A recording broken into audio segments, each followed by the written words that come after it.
know that sometimes a prayer is a song, and sometimes a song is a prayer.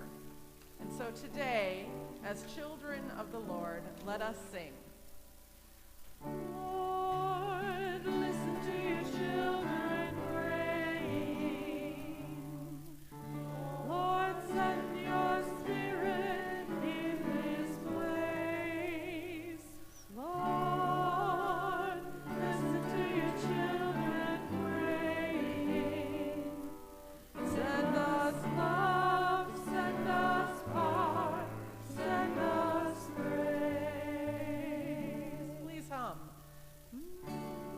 So when we gather together and we pray, sometimes there's a melody to that prayer. Prayer, like music, comes to a certain part of your brain where you hold on to it, where you never seem to forget it. I can go and pray with the oldest person that's memory has faded and discover that they still know the words to the Lord's Prayer, that they still can sing. One more time. Lord, listen to your children praying. Lord, send your spirit in this place. Lord, listen to your children praying. Send us love, send us power, send us It seemed quite fitting to have a hymn sing on this Sunday when we remember Simeon's song. It is historically called the Nunc Dimittis, and that's Latin for now send away.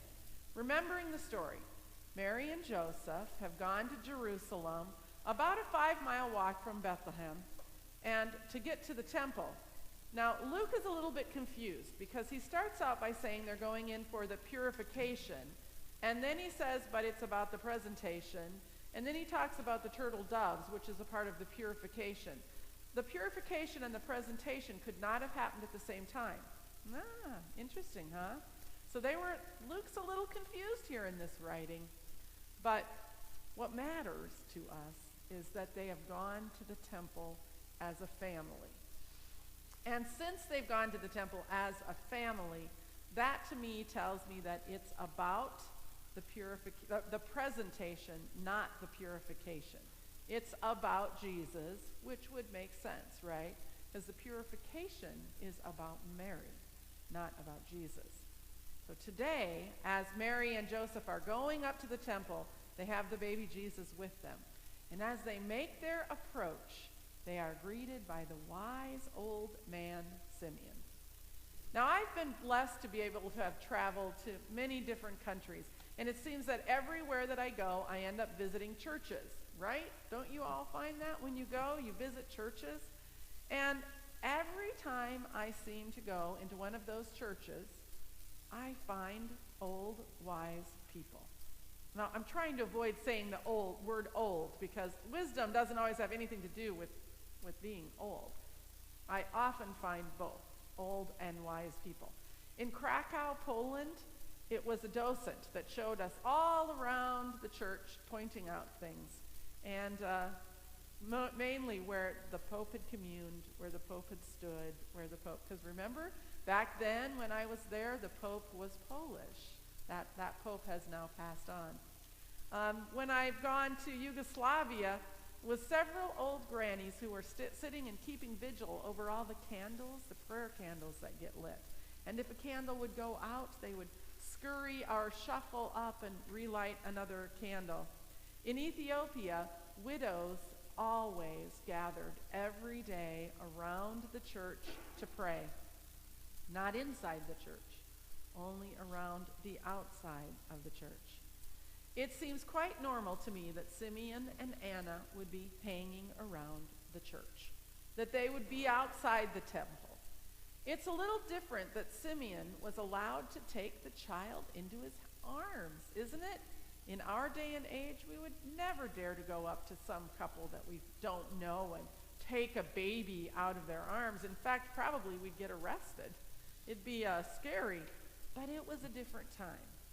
And what's important about the story is that Simeon recognized the child for what he truly was, the hope of the nations. Now, growing up, I think we sang the Nunc Dimittis at the end of every single communion service.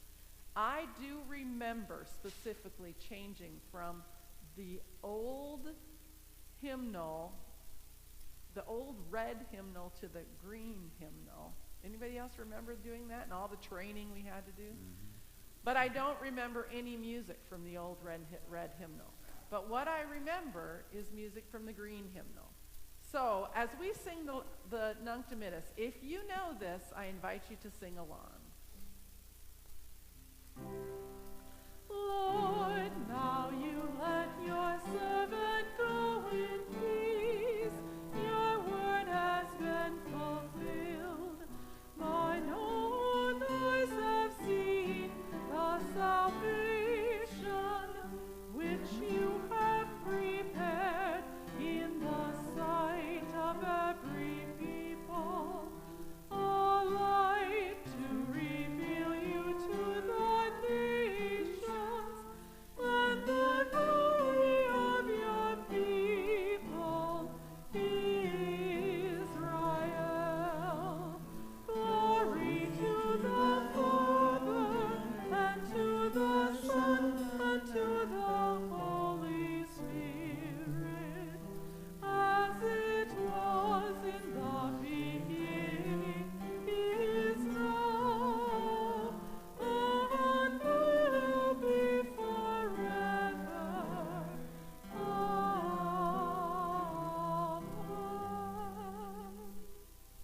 We sang it almost every single Sunday. And it took me a really long time to find it because I kept thinking it had to have been a hymn. But it was part of the liturgy, part of what we sang every Sunday. So it wasn't one of the big numbered hymns. It was one of the pages in the normal every Sunday pattern. When we hear these words of let your servant go in peace from Simeon, it makes me think that Simeon's now going home to lay down and die. And I really don't think that's what it was. It's really maybe as if Simeon were really tired. And this waiting to see this promise fulfilled was dragging on and on and on. But instead of that, I believe it was more of a statement of hope from Simeon. Hope, a declaration of assurance that God had completed this promise and that they were going to now overcome death, that he no longer needed to be afraid of death, that life would be different because he was no longer waiting for death to come. Now he could celebrate and live in life. And when his death does come, he will die in peace because his hope has been fulfilled. There's a song in your hymnal that I'll bet you've never sung before. Now, the words are what's different, but the tune you may know. At first, when I saw this song, I got the giggles because I thought, oh my goodness, I can't believe this is in our hymnal. Look it up, 792. But the words, oh, the words.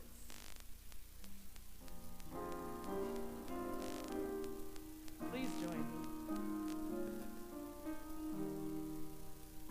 When memory fades and recognition alters, when eyes we love grow dim and minds confused, speak to our souls of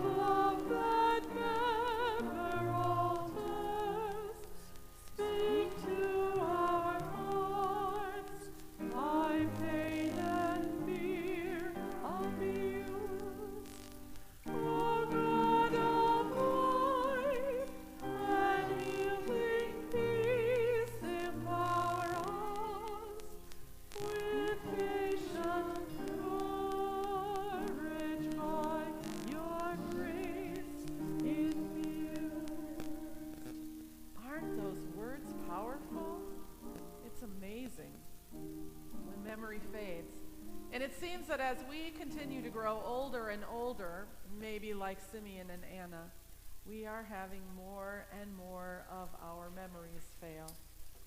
How beautiful that hymn is.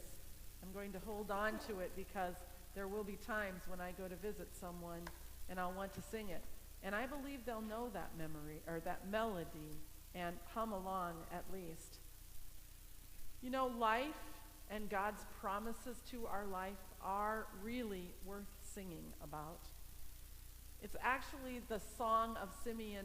It's not something that he made up on his own, but they actually come from parts of the book of Isaiah, where Simeon, who must have studied the Bible a great deal, knew those words and knew how to make it into a song, something that songs were used much more back in Simeon and Anna and Jesus' day, because it's how they could memorize things and they could remember stories. It's how they could hold on to things. There's something about music and Christmas. Don't you feel it all the time? There's a Christmas song kind of going in your heart and in your mind. It's infectious. And well, I've heard a few things lately about how good singing is for a person. So here's the top 10 reasons why you should sing. Whether you think you can carry a tune in a bucket or not, here's the top 10 reasons you should sing. Number 10, it prolongs your life. Number 9, it boosts memory. I heard once that if you were with an Alzheimer's person and you really needed a decision to be made, that if you got them dancing and had some music going, that they would remember and be able to talk with you more on the level where they had once before. Number 8, music makes you creative. Number 7, it gives you good health and well-being. It makes you feel better because you're breathing deeper and that oxygen does something for you. Number 6, I just about missed that. Music can be healing. They've discovered that where music is brought into hospital rooms, there is healing. I've been down to Seton after a death and discovered music playing in the room with the person who had died.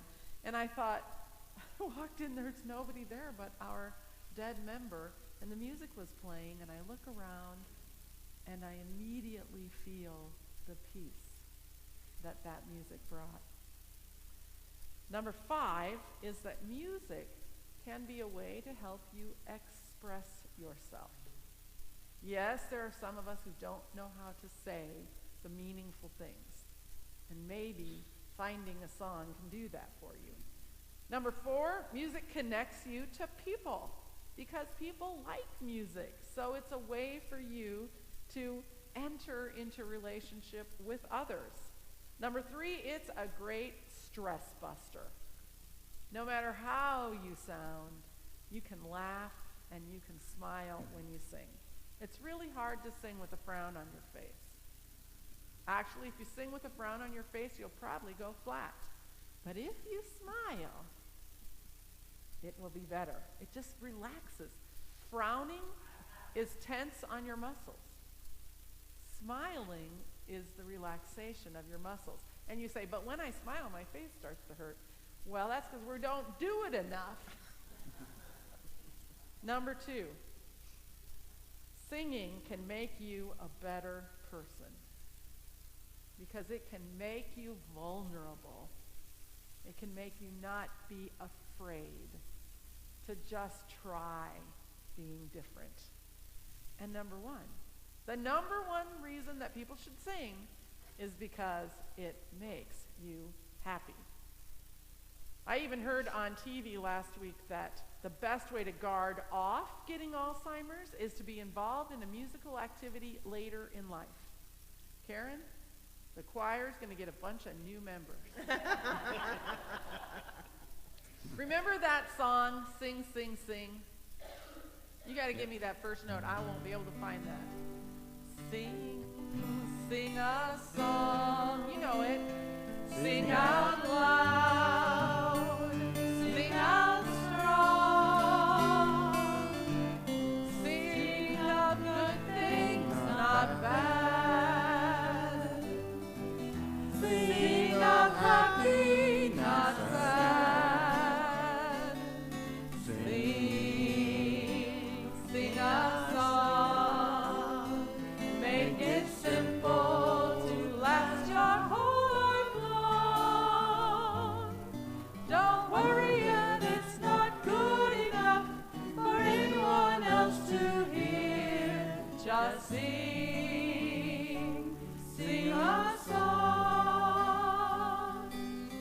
La la la la la la la la la la la la la la la. La la la la la la la la la la la la la la la.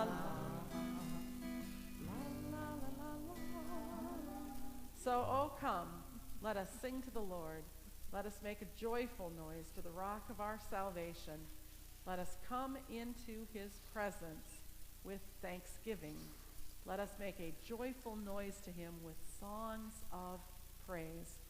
Like Simeon, we have seen the Lord. We know his story, and we have so much to sing about. We know that the world is not perfect, and that there is much to do in the name of the Lord. But in this season, for this time, let's sing. I sing because I'm happy. I sing because I'm free. For his eye is on the sparrow, and I know he watches me. And what I did was just start like 3 octaves lower than we're supposed to. I think Lori will help us find the right. Good enough? Oh, there we go. I sing because I'm free, for his eye is on the sparrow, and I know he watches me. I still can't get it, but they're so good they just kind of found where I was at and did that. There are some songs that have almost a haunting melody for us. You know, the kind that you can't get out of your mind. There are others that play quietly in the background of your life, and that there are those that are there to uplift and inspire you. Simeon's song is a song of hope and of sending. There's a tune that we used in Evensong. It's the words of Simeon. It's a Taizé song, so it's meant to be sung over and over and over. I'll sing it once, and you'll catch on. We'll sing it at least 3 times. Let your